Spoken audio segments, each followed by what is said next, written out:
Doctor Himanta Biswa शर्मानि बिबारखौ बे जोगार हरगौमोन आंहा बे फोथायनाय दं। दिपेन बर'आ बिनि खहायजों बिनि खुगाजों बिनि बाथ्राजों सोलिबोनाय गतिके दिपेन बर' अलसो खहायजों बिनि खुगाजों बिनि बाथ्राजों सोलिबोनाय गतिके दिपेन बर' अलसो एसिमिलेटेड एसामिस बिसिनि माइना बिसिनि खामानिया नंखायनो दा बिसोर असमियाखौ बिराद मोजां मोनो। असमियानि हेंथा मोनसेबो खोथा बुंनो हाया। असमिया जोंनि असे बिदा फंबायथार जों न'खरसेनिथार बेबायदि साननाया बिसिनाव दं। बरन्स बर'निफ्राय बिसोरो असमियाखौ सोलोयै बोलोयै बर' जाम्बा लिडारफोरखौ प्रमद बर'मोन बादि लिडार दिनै बे राजु नार्जारिमोन बादि लिडार बिसोरखौ वार्डिंजों थगायनानै बिपिएलआव नुनो मोनदों। राकेश ब्रह्मनि खोथाखौथ' मा बुंबावनो, बेयो मा धरननि मानसि दिनै they can take appointment as a teacher and do the teacher job गावसोरनो एपइन्टमेन्ट लानानै गावसोरनो मास्टार जाबानो जाबाय बा दा 1254 गामिया दानख'जानायनि लामायाव दं। बे पइन्टआव जेनबाय दिनै प्रमद बर'आ एबसु दिपेन बर'आ बुंनाय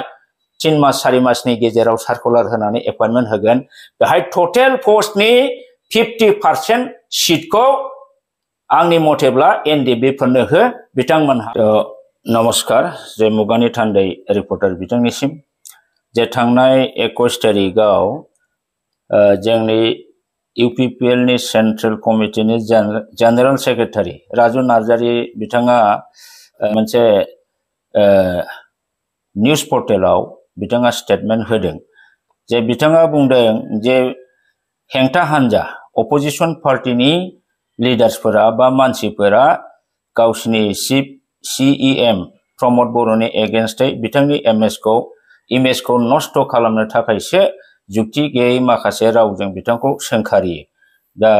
बेफोर जुक्ति गैयै बाथ्राजों सोंखारिनाया जेबो मिनिं गैया। बिथांमोनहा उद्देश्य प्रणोदित भाबै बिथांनि इमेजखौ नष्ट खालामनोसो बुङो, बे खोथाखौ बुंदों। दा बे बेलायावहाय आंबो बिथांखौ एसे बुंनो लुबैदों।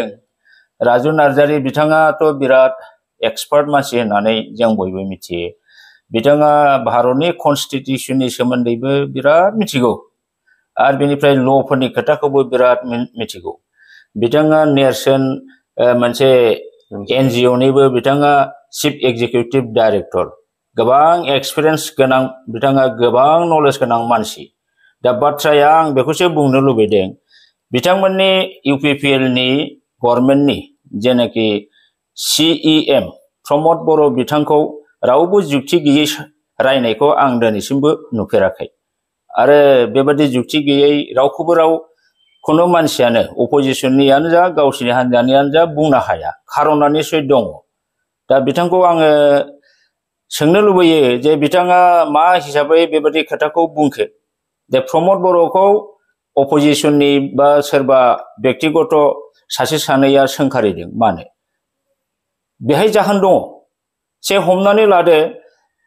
जे बिटिसिनि इउपिपिएल सरकारा बिजेपिजों क'लिशन गभर्नमेन्ट दानायनि उनाव जेब्लानाखि एडमिनिस्ट्रेशननि पावारखौ आखायाव लाजेनो,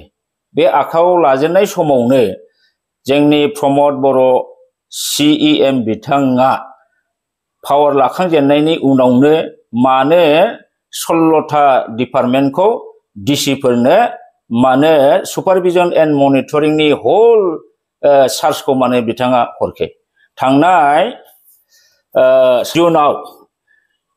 बड'लेण्ड टेरिटरियेल काउन्सिल सेक्रेटारियेटनि अर्डार मथे 4 जुनाव बे 16था साबजेक्टखौ ट्रेन्सफार खालामदों डिसिफोरनो। दा बे 16था साबजेक्टखौ पावार लाखांनायनि उनावनो ट्रेन्सफार हरनाया जोबोद गोमोथाव बाथ्रा जादों। बिराद लाजिथाव, गोमोथाव, दुखु मोनथाव जादों। आरो बर'नि मान सन्मान, बिटिसिनि मान सन्मानखौ जथेस्थ' बियो जादों। राजु नार्जारि बिथाङा बेखौ मा खुब मोजां खामानि जानाय सानदों नामा? बेथ' बिराद बर' जाथिनि थाखाय लाजिथाव बाथाव जादों। प्रमद बर'आ बे खामानिफोरखौ बेबायदि डिसिनो ट्रेन्सफार माबोरै हरनो हाखो? दा बे हिसाबै जोंहा दिनै सोंनो लुबैदों, आं बेखौ बिथां राजु नार्जारिनाव सोङो, नोंथांमोन बादि सासे एक्सपार्ट मानसिया दिनै प्रमोद बर'नि एडभाइजार आगदा आखान्थि दायाबाया गोबां एडभाइस नोंथाङा होयो किन्तु माब्रैहाय 16था डिपार्टमेन्टखौ चार्ज लानाय लोगो लोगो माब्रै हरनो हायो दा बेवहाय जोंहा गोबां सोंथि दं बे ट्रेन्सफार साबजेक्ट 16थाखौ गोबां इम्पर्टेन्ट दं बेवहाय जेन'बा लेन्ड एन्ड रेभिनिउ दङ फुड एन्ड सिभिल साप्लाइ दङ ससियेल वेलफेयार दङ वाटार रिसोर्सेस दङ बेफोर एथ' इम्पर्टेन्ट साबजेक्टफोरखौ 16थाखौ मानो हरा बिनि सैथोआ मा नोंथां राजु नार्जारिया बुंनो हागोन ना what is the truth of this transfer of powers to DC दा मानो हरा बेनि आसल सैथोआ मा खारनाव हरा नोंथाङा बुंनो हागोन ना राजु नार्जारि बेयो प्रमोद बर'आ चिफ एक्जिकिउटिभ मोननायनि थाखाय हिमन्त बिश्व शर्माया सोलोयै बोलोयै लिलि हटेलाव ज' खालामनानै प्रमोद बर'खौ खम संख्यानि पार्टिब्लाबो CM खालामनायनि बेखौ मोनसे बक्सिस एबा पुरस्कार हिसाबै हरखो नामा जों बिदि सानदों रायजो राजाया अबसे नोंथांमोनहा सानाखै जानो हागौ दुलाराय बर' माहारिया दिनै सानदों जे बे पावार हरनाया मानि थाखाय हरखि ना बे शिप मोननाय थाखाय बेखौ पुरस्कार हिसाबै हरबाय नामा जेरै कन्ट्राक्टरफ्रा मन्त्रिमलानो गारि होयो गारि पुरस्कार होयो दामि दामि गारि पुरस्कार होयो बेबायदिनो 16था डिपार्टमेन्टखौ शिप खालामनानै होनायनि थाखाय प्रमोद बर' बिथाङा चिफ मिनिस्टार हिमन्त बिश्व शर्मानो डिसिप्लिननि थ्रुयै बे पावारखौ निश्चय हरफिनदों होननानै जोङो सानो ना हिमन्त बिश्व शर्माया सिगिनानै लांदों नामा ना प्रमोद बर'आ बेफोरखौ सालायनो गोहो गैया होननानै हरखे बिथाङा गावखौनो गाव मोनदांबाय नामा जे आङो बेफोरबायदि इम्पर्टेन्ट साबजेक्टखौ आङो सालायनो हानाय नङा गतिके आङो बे जिनिसखौ डिसि सारमोननो हरनोसै होननानै बिथाङा हरखो नामा होमब्ला मा फोरमायो निश्चय बिथाङा गोहो गोलोन्दां हि इज माने इगनरेन्ट बेहा गोहो गैया केपासिटि गैया बे जिनिसखौ फोरमायो आरो नङाब्ला ना बिथाङा प्रमोद बर'आ हाजार कौटि थाखानि बे 16था डिपार्टमेन्टखौ डिसिफोरनो फानखे बा आसाम गभर्नमेन्टनो फानखे दा बेफोर सोंलुआ जोंनाव फैयो रायजोनाव आरो बेफोरखौ लानानैनो प्रमोद बर'नि बे जे माने रोंगौथि गैयै नलेज गैयै आइडिया गैयै केपासिटि गैयै खामानिफोर जे मावगासिनो दङ गमामायै बिथाङा जेबो रोंगौथि गैया रोंनाय गैया बे जिनिसखौ फोरमान होगासिनो दं प्रुफ जागासिनो दं बेफोरखौ लानानैसो दिनै अपोजिशन पार्टी होननानै बुङोबा मेनलि बेवहाय BPF नि पार्टीफ्रा बेखौ समालोचना खालामो सोंखारि बा सासे सानै सचेतन व्यक्तिफ्रा कनसियास व्यक्तिफ्रा बेखौ दुखु मोननानै समालोचना खालामो होमबा बेफोर जेनुइन खोथाखौ लानानै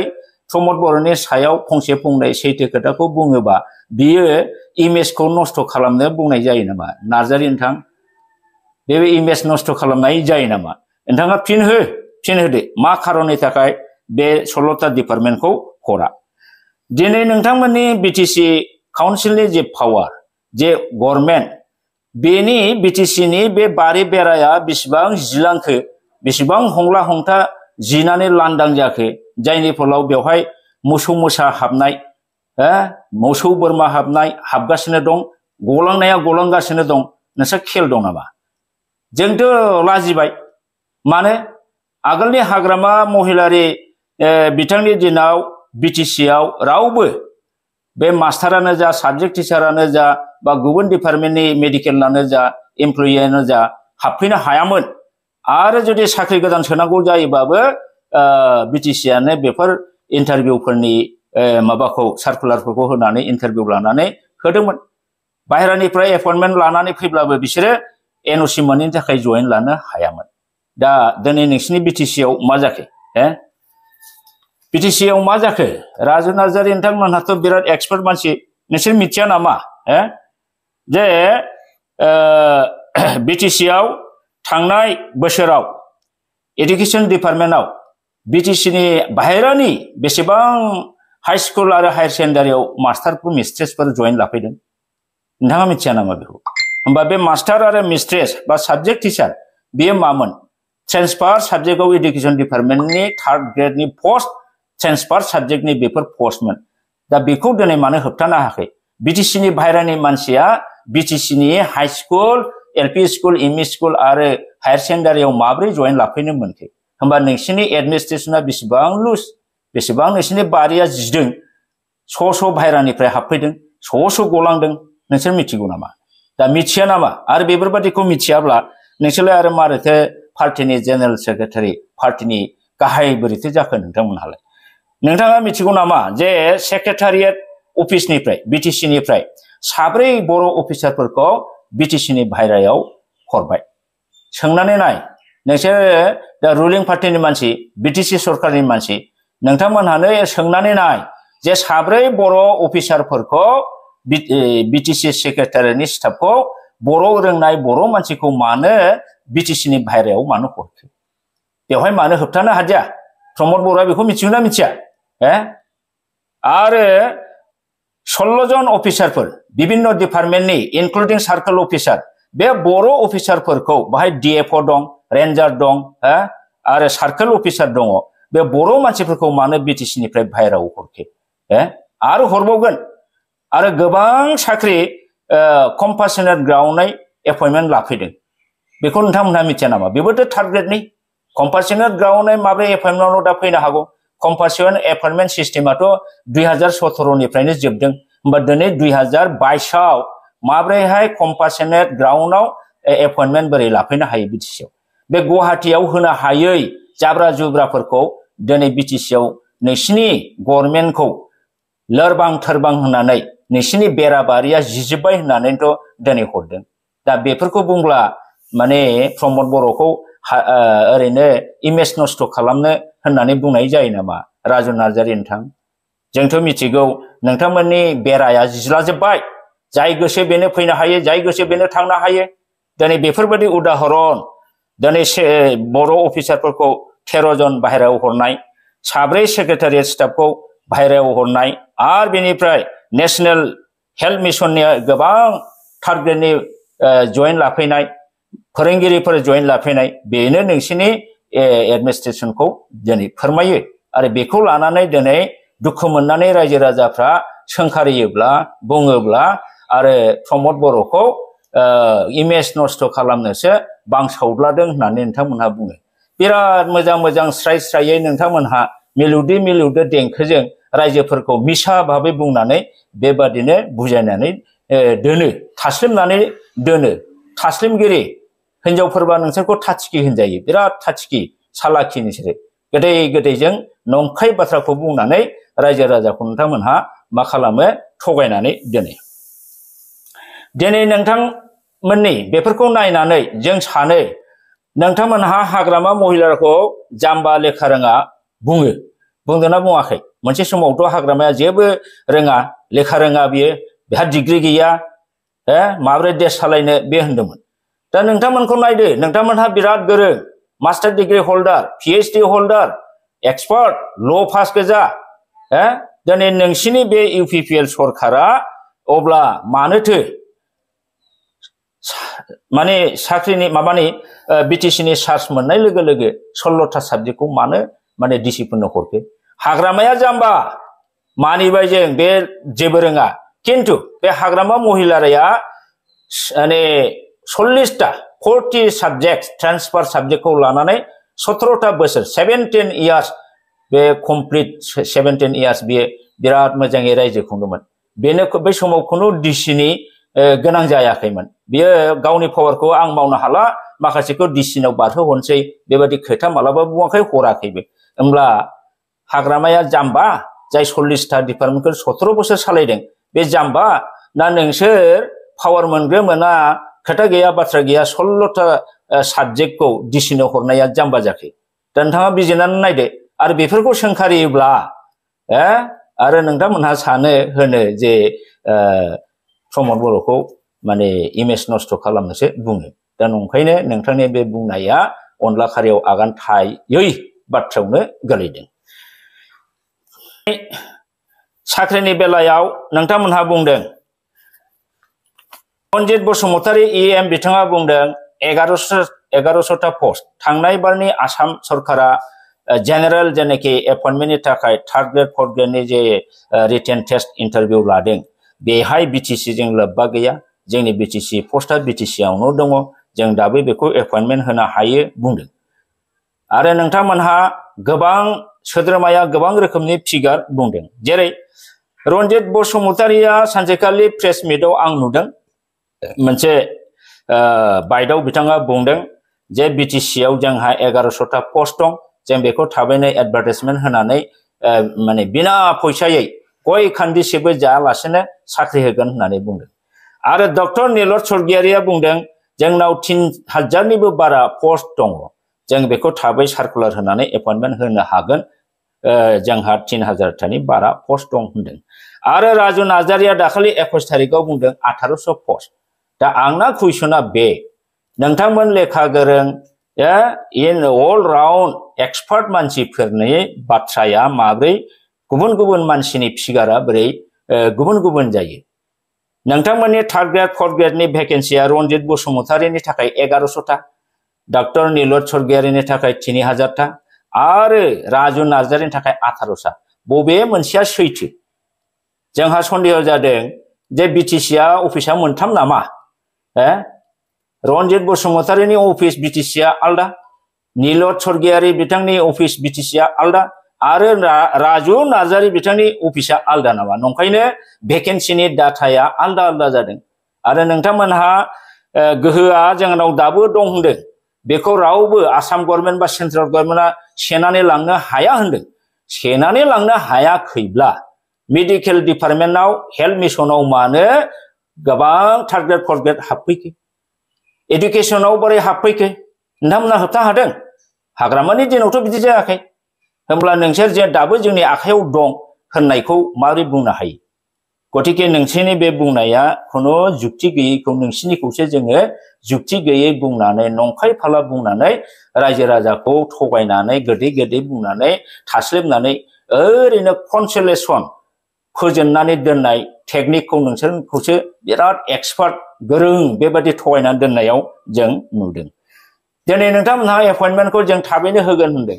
एपइन्टमेन्ट होनो थाखाय मा खालामनांगौ स्टेट गभर्नमेन्टनिफ्राय पारमिसन लानांगौ बीटीसीनि एकर्डआव दङ नोंसिनि बिटिआरआवथ' बे गैया बीटीसी एकर्डआव दङ माने मोनसे सेलेक्शन बोर्ड दानानै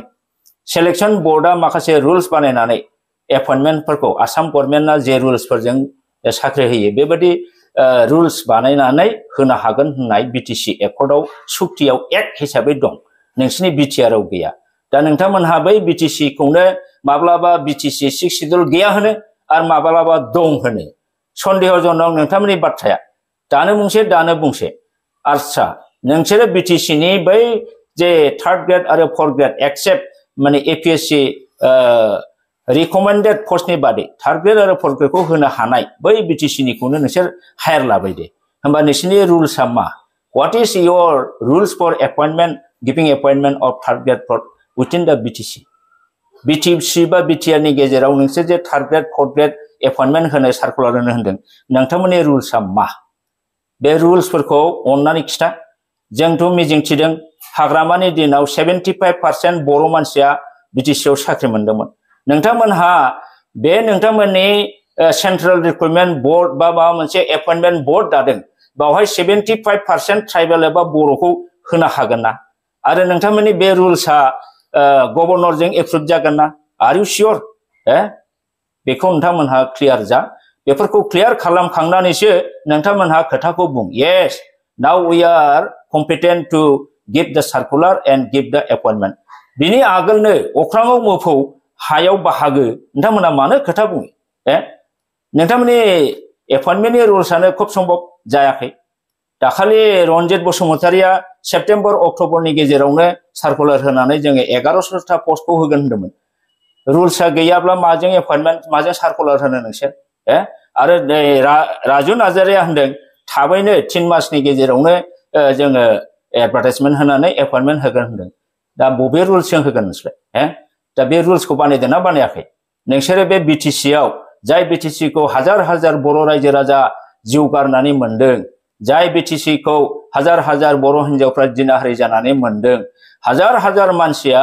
बुख्रेब जादों बेनि उनाव मोननानै जों जुदि 10% ल' मोननांगौब्ला आरो बे 10% आव गुबुन ट्राइबेलफ्रा 10टानि गेजेराव 7-8 जना गुबुन जागोन बर'आ 2-3ल' जुदि मोनोबा नोंथांमोननि बे एपइन्टमेन्टनि रुल्सजों जोंनि रायजो राजा ट्राइबेल माहारिनि बा बर' जाथिनि गांनाय उखैनायखौ नोंथांमोना सुफुंनो हागोन ना निश्चय हानाय नङा आहा फोथायनाय दं नोंसोरो 10% ल' खुब सम्भब होनो हागोन आरो बे 10% आव 10टानि गेजेराव 6-7 जना गुबुन नन बर' आरो बर'फ्रा 2 बा 3ल' मोननो हागौ खारन नोंथांमोननि शक्तिखौ गोहोखौ जोङो नुनो आरो बाखि गैखाला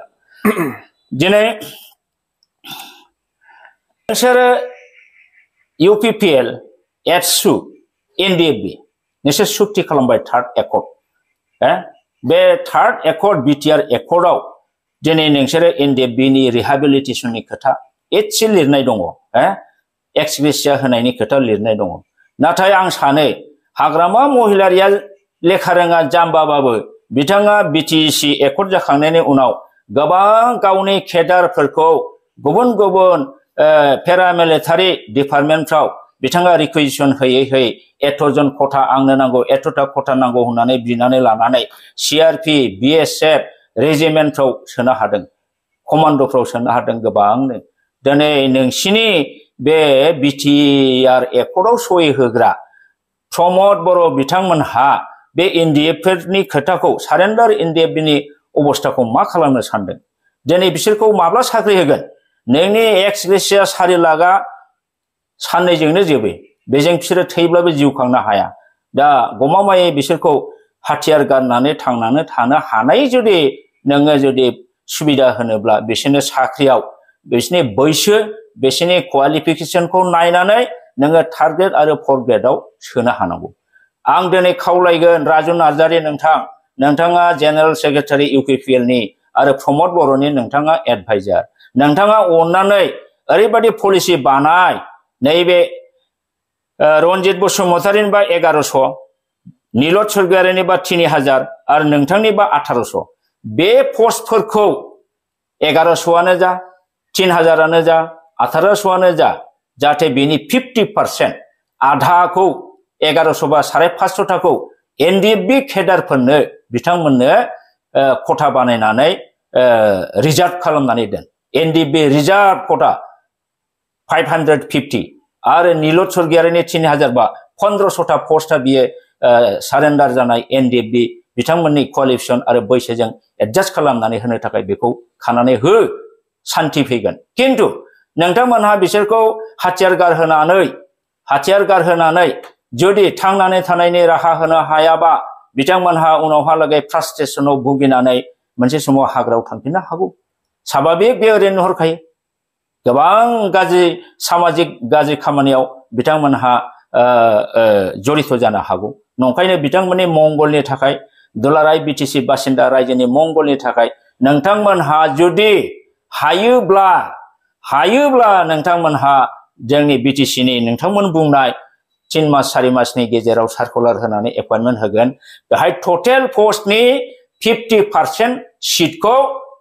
आंनि मथेब्ला NDFB फोरनो हो बिथांमोनहा थांनानै थाथों बेसाराफोर थांनानै समाजनि सासे गोग्गो नोगोरारि जाथों बिथांमोनहा आरो दुनाय समाज बेरेखा जाहाथे हाबाफोरखौ जाहाथे मावनाङा बे जिनिसखौ नोंथांमोना नोजोर हो बेफोरबादिखौ मावनानै देखाय जों बयबो गोजोनगोन आरो दिनै जोबथारनायाव आं बारा गोलाव बुंला दिनै जोबथारनायाव आं बेखौल' खावलायगोन प्रमद बर'नि एगेन्स्टै जुदि बुंनायखौ जुदि नोंथांमोनहा सह्य हायाबा आरो बुंब्लाबो जुदि बेखौ